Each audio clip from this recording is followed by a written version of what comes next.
Hello అండి. Welcome to tree media. ఈరోజు మనతో సినీ క్రిటిక్ దాసరి విజ్ఞాన్ గారు ఉన్నారు. నమస్తే అండి. నమస్తే అండి. మనము ఓటీటీలో రిలీజ్ అయిన మూవీస్ గురించి ఒక రివ్యూ లాగా చేద్దాము అని అనుకున్నాము యాక్చువల్లీ. 'గోట్ లైఫ్' అనే మూవీ ఒకటి చూడటం జరిగింది. దానికి సంబంధించి మీకు ఎలా అనిపించింది అసలు? కంప్లీట్ మూవీ కానివ్వండి, స్క్రీన్ ప్లే కానివ్వండి, డైరెక్షన్ కానివ్వండి, ఎలా అనిపించింది? మీ రివ్యూ ఏంటి? ప్రెజెంట్ 'ఆడు జీవితం' ఇది ఒక based on a true story అని చెప్పేసి అంటే ఏంటా అనుకున్నాం. ఓకే. అండ్ అదే టైంకి మేము సౌదీలో పనిచేస్తే వస్తున్నాము. మమ్మల్ని గొడ్డులా చూస్తున్నారు. మాకు న్యాయం చేయండి. మమ్మల్ని తీసుకురండి సొంత ఊరికి అని చెప్పేసి కొంతమంది బయటకొచ్చారు. నారా లోకేష్ గారు కూడా హెల్ప్ చేయడం జరిగింది. అవును. ఏంటి వీళ్ళ లైఫ్ ఎలా ఉంటది అని సెర్చ్ చేసే టైం క్రమంలో దాన్ని బేస్ చేసుకునే ఈ సినిమా వచ్చింది అని చాలామందికి తెలియడంతో చాలామంది చూశారు నెట్‌ఫ్లిక్స్‌లో. ప్రెజెంట్ నెట్‌ఫ్లిక్స్‌లో ఉంది. తెలుగులోనూ అవైలబుల్ కూడా ఉంది. ఓకే.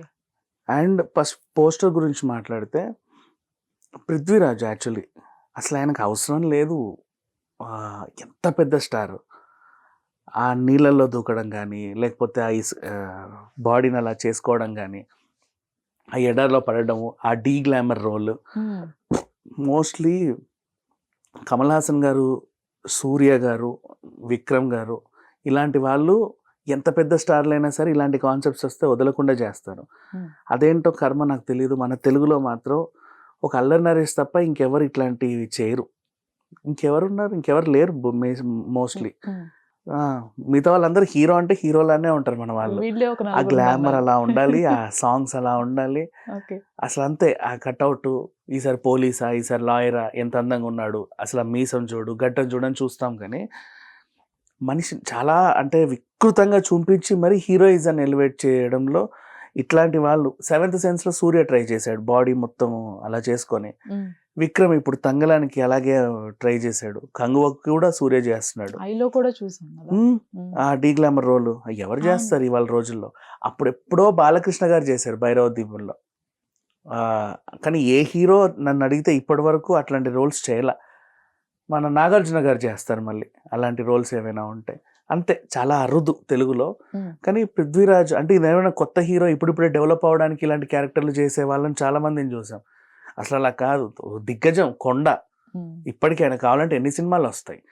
అలాంటి టైంలో కూడా ఇలాంటి క్యారెక్టర్ చేశాడు అంటే నిజంగా హ్యాట్స్ ఆఫ్ చెప్పాలి. అసలు పోస్టర్‌కే ఫిదా. ఓకే. ఇకపోతే మూవీలోకి వెళ్తే స్టార్టింగే వీళ్ళు తను అంటే మ్యారేజ్ అయింది అప్పుడే. సెటిల్ అవ్వాలి జీవితంలో. వీళ్ళేమనుకుంటున్నారంటే మోస్ట్‌లీ ఇదొకటి చెప్పాలి చాలామంది సెటిల్‌మెంట్ అంటే విదేశాలకెళ్ళి సంపాదించడమే అనుకుంటున్నారు. అక్కడికెళ్ళినా అవే వస్తాయి కూలి పనులు.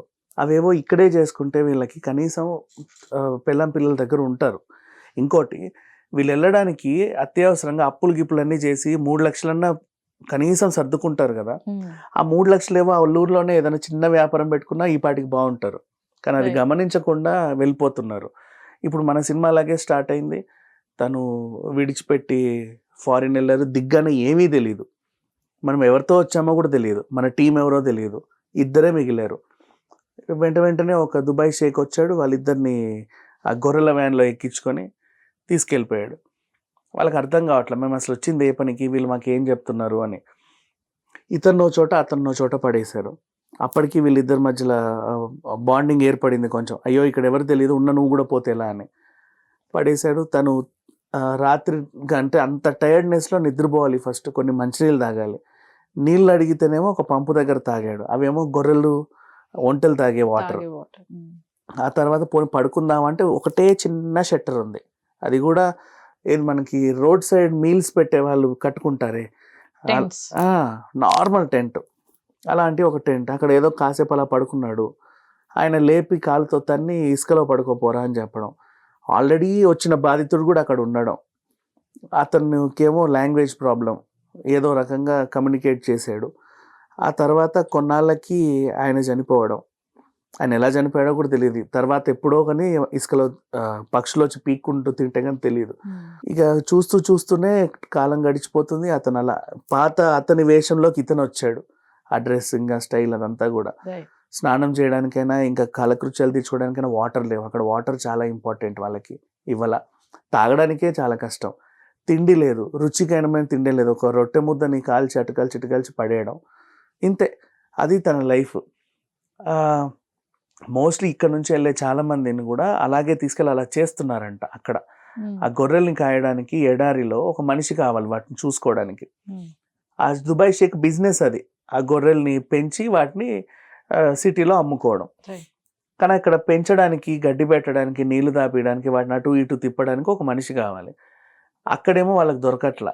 సో ఇండియాలో జనాభా ఎక్కువ ఉంది కదా, వీళ్ళు ఏమైనా చేస్తారులే అన్నట్టుగా వాళ్ళకి ఆశ చూపించి ఇక్కడి దళారీలు ఎవరో ఉంటారు, అటెళ్ళు నీకు మంచి ఉద్యోగం ఇస్తామని చెప్పి డబ్బులు దొబ్బేసి అంటగట్టేయడం. పాపం అక్కడ వాళ్ళు బతుకున్నారో చచ్చిపోయారో ఏమీ తెలియదు.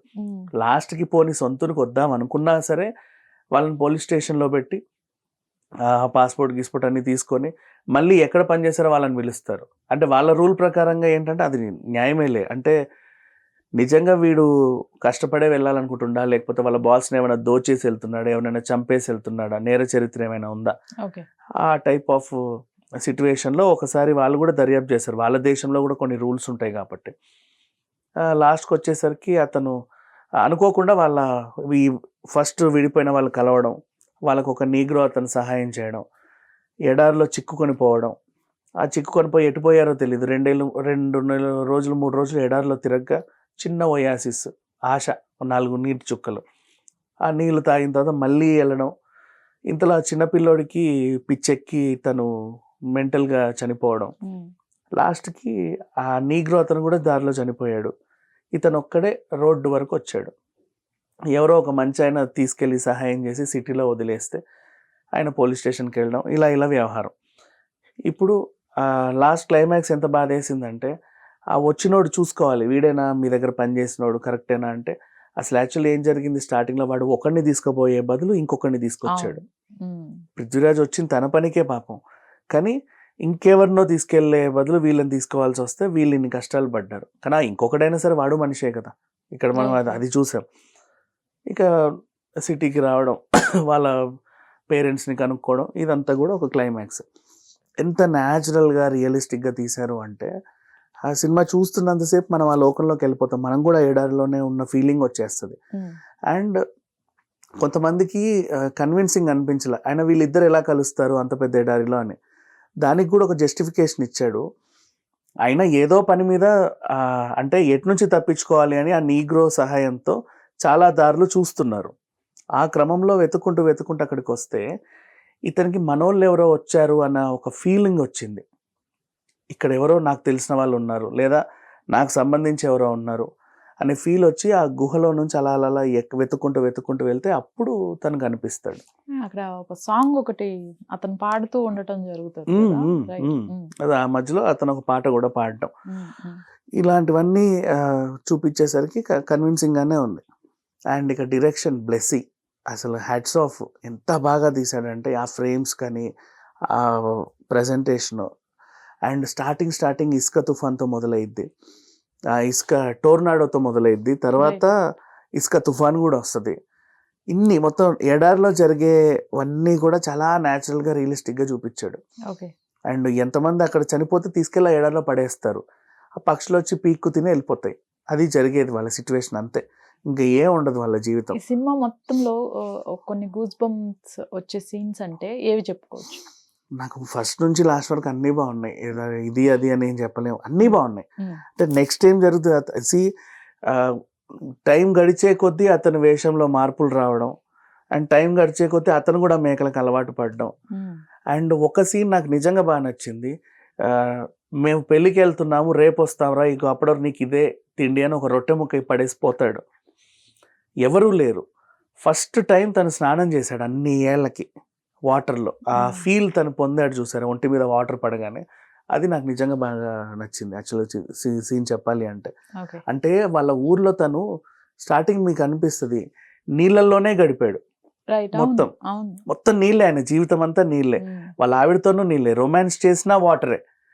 అంటే ఎప్పుడు నీళ్ళల్లో ఉన్న మనిషి. ఇప్పుడు కేరళకి బ్యాక్ వాటర్స్ బోల్డ్ ఉంటాయి కదా, ఫుల్ నీళ్ళల్లో ఉన్నాయి. అంటే నీటిలోని చేపని తీసి ఒడ్డున పడేసినట్టు అన్న ఎలా ఉంటుందో చూడండి దాని జీవితం అని ఓకే ఇండైరెక్ట్ సింబాలిక్ గా చాలా బాగా చూపించాడు. ఓకే సో ఇది ఆ ఫీల్ అనేది నాకు బాగా క్యారీ అయింది. అండ్ నెక్స్ట్ డైరెక్షన్ లో బ్లెస్సీ నాకు నిజంగా బాగా నచ్చేసాడు. అండ్ మ్యూజిక్ విషయానికి వస్తే ఏఆర్ రెహమాన్ అదొక సర్ప్రైజ్ మళ్ళీ. అరే ఏఆర్ రెహమాన్ మ్యూజిక్ అనిపించింది తర్వాత చూసిన తర్వాత. నెక్స్ట్ ప్రొడక్షన్ వాల్యూస్, ఆ విజువల్ వాళ్ళు బాగానే చేశారు. ఏ టు జెడ్ ఎంత పెట్టాలో సినిమాకి అంత పెట్టారు. అంత పెద్ద ఖర్చేం లేదు. షూట్ అంతా కూడా ఒక ఎడారి బేసికల్లీ, కానీ చాలా న్యాచురల్ గా రియలిస్టిక్ గా తీశాడు. అండ్ ఇక్కడ ఇంకొక పాయింట్ డిస్కస్ చేసుకోవాల్సింది టైం అనేది యాక్చువల్లీ మనల్ని కూడా మర్చిపోయేంత తీసుకెళ్ళాడు. అతనికి మార్నింగ్ ఏది నైట్ ఏది అనేది మాత్రమే తెలుస్తుంది తప్పితే ఎన్ని డేస్ అవుతోంది, ఎంత టైం అవుతుంది, ఏంటి అసలు మనం వచ్చి ఎన్ని రోజులు అవుతుంది అనేది కూడా తెలియదు. ఇప్పుడు నీళ్ళల్లో మొహం చూసుకుంటేనే ఆయన మార్పు తెలియడం అంతే. మళ్ళీ అక్కడే వాటర్ ఏమీ తెలియదు. ఆ గొర్రెలు కొన్ని వస్తున్నాయి పోతున్నాయి, ఒంటెలు ఉంటున్నాయి పోతున్నాయి, మేకలు వస్తున్నాయి పోతున్నాయి. అండ్ ఒకసారి పాపం అంటే ఫస్ట్ టైం పాలు పితకడానికి వెళ్ళినప్పుడు అది తన్నింది, తర్వాత అలవాటు పడ్డాడు. నెక్స్ట్ ఇంకొక సీన్ చూపించారండి.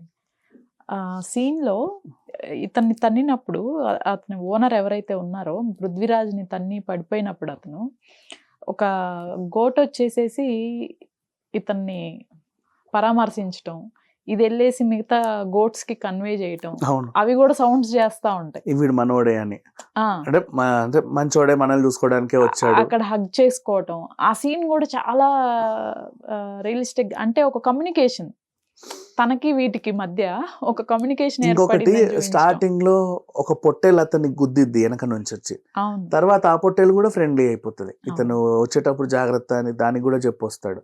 ఇలాంటి సీన్స్ అన్ని కూడా బాగున్నాయి. అండ్ నిర్మాణ విలువలు బాగున్నాయి, డైరెక్షన్ బాగుంది, ఫ్రేమింగ్ ప్రతి ఫ్రేమ్ కూడా అతుక్కుపోయేలా ఉంది, యాక్టర్స్ బాగా చేశారు. అండ్ క్లైమాక్స్ లో వీళ్ళకి హెల్ప్ చేసినటువంటి ఆ నీగ్రో ఎవడో కాదు, మోస్ట్ వాంటెడ్ క్రిమినల్ అని పోలీస్ స్టేషన్ లో చూడడం, అతనే ఇతనికి తన లైఫ్ పాడైపోయినా పర్లేదు వీళ్ళు బతకాలన్నట్టుగా తను సాక్రిఫైస్ చేయడం, ఇవన్నీ చూస్తే కూడా ఏ టు జెడ్ నిజంగా మనుషులకి విలువలు, మానవ విలువలు ఇవన్నీ కూడా తెలిసి చెప్పిన సినిమా ఇది ప్రామిస్. ఇంత బాగుంది. అండ్ నెట్ఫ్లిక్స్లో ఈ సినిమా ప్రెజెంట్ అవైలబుల్లో ఉంది, అన్ని లాంగ్వేజెస్లోనే ఉంది. తెలుగు వాళ్ళు ఇంకెంతమంది చూసారో తెలియదు, కానీ ఇక్కడ థియేటర్స్ రిలీజ్ అయిందో లేదో కూడా నాకు తెలియదు. అంటే ఈ సినిమా ఎప్పుడు వచ్చిందో ఎప్పుడు పోయిందో తెలియదు. కొన్ని హిడెన్ జెమ్స్ ఉంటాయి, వెతికి మనం చూడడమే, కానీ అవి తెలియదు. అప్పుడెప్పుడో జై భీమ్ వచ్చింది థియేటర్స్ లేని టైంలో, ఒకటి పెద్ద హిట్. ఇలాంటివి థియేటర్స్లో రిలీజ్ అయితే నన్ను అడిగితే బాక్స్ ఆఫీస్ కలెక్షన్స్ బాగా వస్తాయి. అలా కూర్చుండిపోతారు అంతే. ఇంటర్వెల్లో కూడా ఎవరు వెళ్ళరు, నెక్స్ట్ టైం వద్దో ఏం జరుగుద్దో చూద్దామని. మంచి సినిమాలు ఇంకా వస్తానే ఉంటాయి. కనీసం మనం మాట్లాడితేనే కొంతమంది చూస్తారేమో అన్న చిన్న ఆశ అంతే. ఫైనల్ గా ఈ సినిమాలో ఏమన్నా నెగిటివ్ పాయింట్స్ మీకు అనిపించినవి ఏవైనా ఉన్నాయా? నెగిటివ్ పాయింట్స్ ఏమీ లేవు, జీరో. నాకు ఇక్కడ ఎక్కడ నెగిటివ్ పాయింట్ అనిపించలేదు. యాక్టింగ్ దగ్గర నుంచి పాపం ఇప్పుడు స్టార్టింగ్ వాళ్ళ అమ్మ వాళ్ళ అమలాపాలు ఉన్న సీన్స్ కూడా చాలా న్యాచురల్ గా రియలిస్టిక్ గా ఉన్నాయి. ఆమె స్నానం చేస్తుంటే వాడు ఎత్తుకొని వెళ్ళి ఊర్లో అదేంటి ఉన్న అందరి ముందు అందులో పడేయడం. బేసిక్గా మన తెలుగు సినిమాల్లో అయితే అలాంటి పని ఎవరు చేయరు. అంటే పిల్లం స్నానం చేసినగా హస్బెండ్ తీసుకొచ్చి ఊరందరికీ చూపించుకుంటూ నీళ్ళలో పడేయడం. అక్కడ నిజంగా అలా జరుగుద్ది, వాళ్ళంతా రియలిస్టిక్గా ఉంటారు కాబట్టి ఆ రియలిస్టిక్గా చూపించాడు. అది నచ్చింది నాకు. Thank you so much.